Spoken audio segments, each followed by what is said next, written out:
Boa noite, turma do Propósito. E aí, meu querido irmão, que alegria poder estar com você aqui. Dia 102 do nosso propósito, hoje Levítico capítulo 12. Meu querido irmão, tem muito tempo que a gente não faz uma enquete lá no grupo, né? Mas eu queria te perguntar, tá firme no propósito? Tá conseguindo ler a Bíblia com a sua família? Está orando? Está tentando mudar? Muita gente me procura falando assim, pastor, eu comecei bem e acabei embolando e agora eu não estou conseguindo acompanhar. Mais uma vez eu vou te dar uma recomendação, acompanhe a leitura do dia. Deixa aquela que ficou, acompanha do dia para você não se perder. Leia, por exemplo, hoje o capítulo é pequenininho, capítulo 12. E aos poucos você vai colocando aquela lá em dia. O vídeo está salvo lá na playlist e você vai poder depois colocar em dia quando você tiver mais tempo. Talvez aí um dia que você passar com a sua família, vocês façam aí uma maratona, coloque em dia. Se você não consegue ler a Bíblia com a sua família, faz o seguinte, meu irmão. Leia onde você estiver, no seu trabalho, na sua escola. Incentive a sua família a ler. Compre uma Bíblia bonita para o seu filho, para sua filha. Incentive-o a ler. Dê a ele um prêmio mesmo pelo seu desempenho. Parabenize se ele estiver lendo. E tire um tempo para você discutir com a sua família sobre aquilo que vocês estão lendo. Incentive seu filho, por exemplo, a gastar tempo de qualidade assistindo aqui os vídeos da explicação. Cobre ele para ver se ele assistiu, se ele entendeu o que foi dito, aquilo que foi lido. Nós estamos fazendo um exercício muito importante. Tem uma pesquisa no Brasil que diz que a maioria dos brasileiros são, apesar de ter muita gente com curso superior, são analfabetos funcionais. Isso significa que não sabem, não conseguem, por exemplo, ler um texto e interpretá-lo adequadamente. Então você já parou para pensar que nós estamos fazendo um exercício de interpretação diário? Imagina o que isso também vai acrescentar na vida aí do seu filho, da sua família e na sua vida, em termos de inteligência, em termos de compreensão. Porque quanto mais nós praticamos, melhor nós vamos ficando. E claro, para entender a Bíblia, existe também um fator muito importante, essencial, que é a iluminação do Espírito Santo. Meu desejo é que ele te ilumine e que nós possamos compreender esse pequeno capítulo hoje, que é extremamente rico. Então, Levítico 12 vai estar em conexão a um texto do Novo Testamento que eu quero mostrar de Lucas, do Evangelho de Lucas, capítulo 2. Sem delongas, nós vamos aqui para o capítulo 12 de Levítico, que vai falar sobre a purificação da mulher depois do parto. Como era? Pessoal, olha só, no versículo 2 vai dizer assim, era uma lei do Senhor Moisés, fala aos filhos de Israel, se uma mulher conceber e tiver um menino, então se tiver um bebê do sexo masculino, lembrando que a Bíblia vai definir isso de maneira muito clara, a questão da identidade biológica, menino e menina, não existe outra opção. Então, nascendo aí um menino, diz o texto que ela seria imunda cerimonialmente, né? Não poderia participar aí das festividades, das coisas sagradas, durante 7 dias, como nos dias da sua menstruação. Ela seria imunda. A mulher, quando ficava ali nos dias de menstruação, ficava retirada, não podia ter relações sexuais, não podia tocar em nada durante 7 dias, porque ela era considerada imunda. E no 8º dia, preste atenção, no 8º dia, era o tempo de circuncidar o menino. O que era a circuncisão? Circuncisão era como uma cirurgia que hoje é feita nas crianças e alguns adultos, a cirurgia de fimose. Era cortado ali a pele do prepúcio. Então imagine aqui os elementos desse símbolo, que foi dado lá com esse significado para Abraão. Deus disse para Abraão que todos da sua casa deveriam ser circuncidados. Então havia um corte no órgão genital masculino, na pele do prepúcio, era tirado, havia ali derramamento de sangue, havia ali dor, e aquela pele era jogada fora, simbolizando que aquele povo era separado do mundo para Deus. Era um sinal visível que a pessoa carregaria como um sinal visível de uma graça invisível. Aí você fala assim, poxa vida, mas logo lá no órgão genital, que é um lugar que a dor é extrema, né? Por que não foi em outro lugar? Você já parou para se perguntar por que Adão, quando pecou, correu para fazer ali cintas para tampar as genitálias, ele e Eva correram para fazer ali cintas de folhas, né, para tampar as suas vergonhas, vamos dizer assim? É porque muitos acreditam que isso significa que a fonte da vida estava contaminada. E agora, o símbolo é exatamente no órgão genital masculino, onde tudo inicia. Onde sai o sêmen para fecundar o óvulo, e os irmãos aí sabem como funciona todo o processo aí para gerar o embrião vai para o útero e tudo mais, mas tudo começa ali. Então a fonte agora está consagrada, apontando para algo que iria separá-los da carne, aquela pele tirada, com derramamento de sangue e dor. Portanto, essa circuncisão, Gálatas vai dizer que ela aponta para aquilo que Cristo faria. Não uma circuncisão que é um símbolo, mas uma realidade. Porque Jesus, ele removeu na cruz, de uma vez por todas, aquilo que pesava contra nós. Ele removeu na cruz. A circuncisão não feitas por mãos humanas, mas feitas na cruz por Cristo Jesus.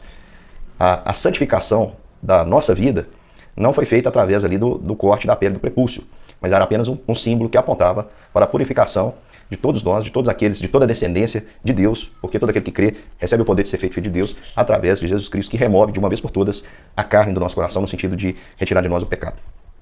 Então, meu querido irmão, esse é o símbolo, e a criança deveria passar o 8º dia, claro, do sexo masculino. Aí você pode falar assim, e as meninas? Por que as meninas não passavam por esse processo? Porque, no contexto bíblico, há uma simbologia muito bonita, em que Cristo é o cabeça, o noivo, e a noiva é a igreja. o noivo resgata a noiva. Assim também como no contexto bíblico de simbologias que Deus deixou, o homem representa toda a sua família. Porque Deus ele nunca faz uma aliança com o homem e deixa a sua família para trás. Deus faz uma aliança com famílias. Então quando eu creio, a minha casa é abençoada. Crendo no Senhor Jesus, será salvo tu e a tua casa. Deus chamou Noé e mandou para a arca Noé e seus filhos.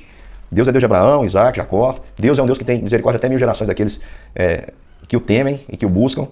O apóstolo Pedro vai pregar no Novo Testamento que essa promessa é para nós e para os nossos filhos. Então, há uma aliança de Deus com a nossa casa. E o homem, ele representava toda a família. No homem ali estavam representadas toda a família que ele ia constituir. Na pessoa do marido estava representado, a esposa estava representada nessa aliança, as filhas estavam representadas. E você fala assim, mas, poxa vida, por que isso? Porque é a simbologia que Deus escolheu. Pode parecer um preconceito, mas não, meu irmão. É cuidado. E aponta para Cristo. Porque vamos pensar, representou a todos nós a cruz. Nele nós somos salvos. Ou você queria passar pela cruz também? Não queria, né? Portanto, o passar por essa dor representativa, ali representando as famílias, apontava para Cristo, que purificaria todos nós, o Cordeiro de Deus que tira o pecado do mundo. Só que o filho, a mulher ficaria 7 dias, aí circuncidaria o filho ao 8º dia, e ficaria mais 33 dias aguardando para ser purificado. Diz aqui, ó, versículo 4 do capítulo 12, depois ela vai ficar 33 dias e purificar-se do seu sangue.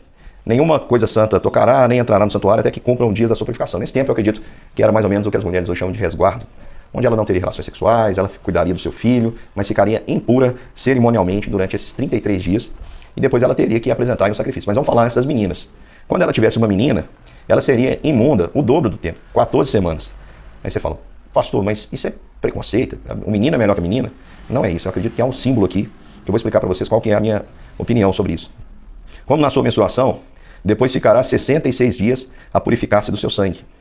Assim como na circuncisão, aquele que sentia ali a dor, passava por um símbolo que apontava para Cristo. E Cristo é o quê? O noivo.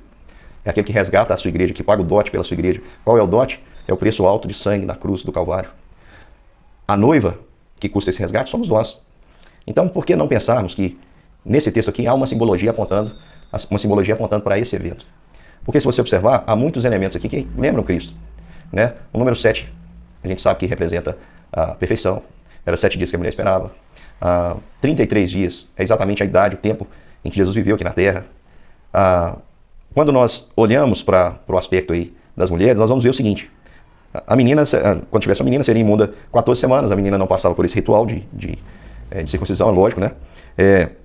E a mulher ficaria o dobro, 66 dias para purificar-se do sangue. Vamos lembrar que o número 6 é o número na Bíblia que representa homem, que representa a humanidade. Assim como o 7 representa a purificação, o 6 representa o pecado. Assim como o 7, representa a perfeição, o 6 representa a falibilidade. O número 7 é o número de Deus, o número 6 é o número de homem. Como lá no livro do Apocalipse vai mostrar, lá na frente a gente vai explicar isso, né? Que é o número de homem, quem tem sabedoria calcule, repete lá 666, que é o número que representa a imperfeição. Na Bíblia, o número 6 está ligado ao homem, pelo dia que o homem foi formado e tal, e o número 7 está ligado a Deus.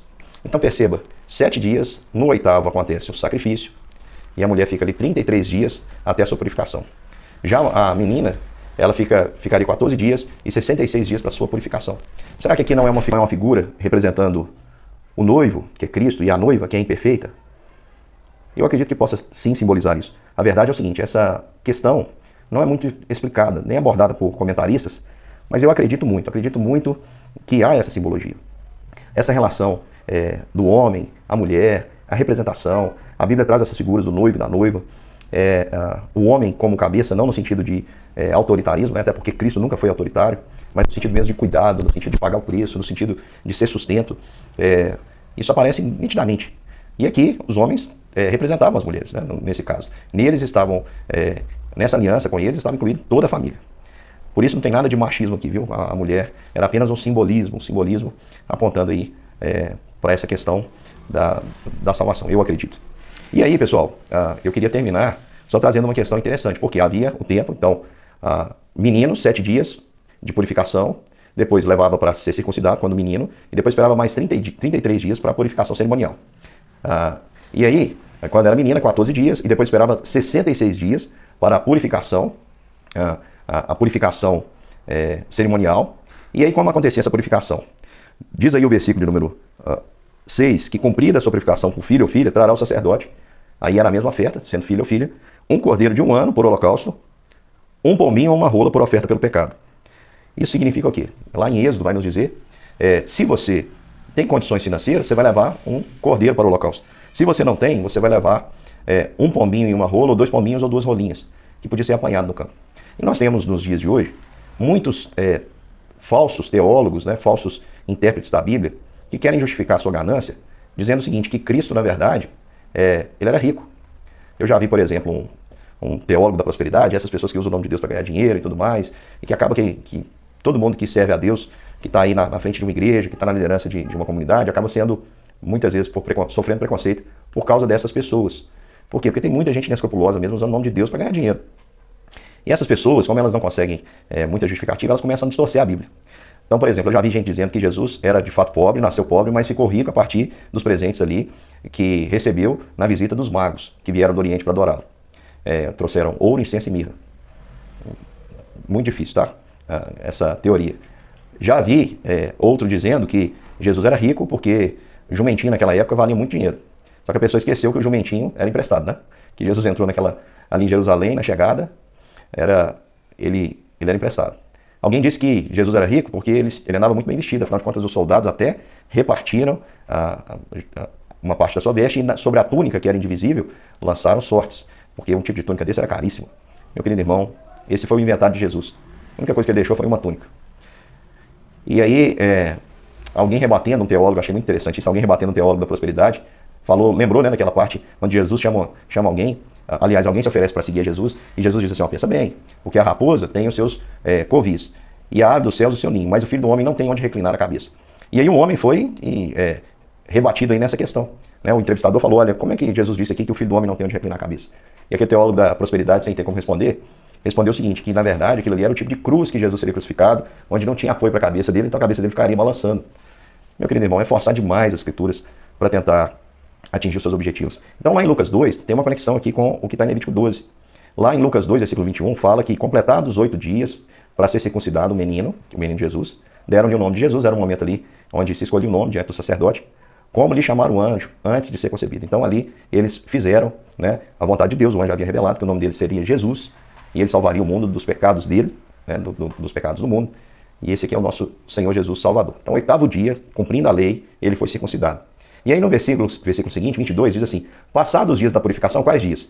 Os 7 dias, que o texto aqui fala, mais aí levavam para circuncidar, né, no 8º, mais 33 dias. Então 33 dias depois, passado o dia da purificação, diz aqui no versículo 22, segundo a lei de Moisés, levaram-no a Jerusalém para apresentar ao Senhor, conforme está escrito na lei, todo primogênito ao Senhor será consagrado. Isso aqui é devido ao que nós estudamos lá no livro de Êxodo, quando o anjo do Senhor passou entre os egípcios e matou ali todos os primogênitos, e poupou todos os primogênitos da casa onde havia o sangue do cordeiro. E Deus, a partir daquele momento, estabeleceu que todo primogênito era dele. Ou seja, toda criança primogênita era do Senhor. Mas é claro que o Senhor não ia exigir aquilo que ele faria por nós lá na frente, né? Porque ele mata, ele deixa morrer, ele leva a cruz. Portanto, ele mata em nosso favor o seu próprio filho unigênito, para que ele pudesse ser o primogênito de todos nós, de muitos irmãos. Jesus era o único filho, depois da sua morte na cruz. Agora nós que cremos também somos filhos de Deus, somos todos adotados, e ele é o primogênito. Ele deixou de ser o unigênito, o único filho, para ser o primogênito entre muitos irmãos. E o que acontece? O primogênito ele era resgatado por outro sacrifício. Qual o sacrifício? O sacrifício de animal, que era levado ali para o holocausto. Vamos lembrar que o holocausto era uma oferta queimada. E aqui no versículo 24 de Lucas 2, diz que os pais de Jesus ofereceram um par de rolas ou 2 pombinhos, para provar que eles eram pobres, para provar que eles não tinham recursos humanos, vamos dizer assim. Porque definir o que é pobre ou rico pela quantidade de bens materiais, isso é muito pouco, né? Porque, por exemplo, eu tenho certeza que não houve na face da terra um casal mais rico do que José e Maria. Eles levaram-lhe 2 pombinhos, mas nos braços de Maria estava o Cordeiro de Deus que tira o pecado do mundo. O maior, o mais precioso, o mais poderoso de todos os sacrifícios. Aquele que me salva, aquele que te salva, aquele que tirou definitivamente o pecado do mundo. Estava ali nas mãos de Maria, sendo representado por aqueles 2 pombinhos. A família mais rica da terra estava ali. Não é à toa que eles vão encontrar ali Simeão, que vai falar sobre esse menino, vai encontrar Ana, vai haver profecias sobre esse menino, porque ele é de fato poderoso. É o Deus Todo-Poderoso. Todo poder lhe foi dado no céu e na terra. É Jesus. Meu querido irmão, vou deixar uma tabelinha aqui em cima para que você possa acompanhar tudo que eu falei. Essa tabelinha vai ficar aí ao longo do vídeo, né? E eu espero que tenha servido para a sua edificação. Um grande beijo. E amanhã nós estamos aí mais uma vez sem falhar nenhum dia para cumprir esse propósito. Um grande beijo, até amanhã.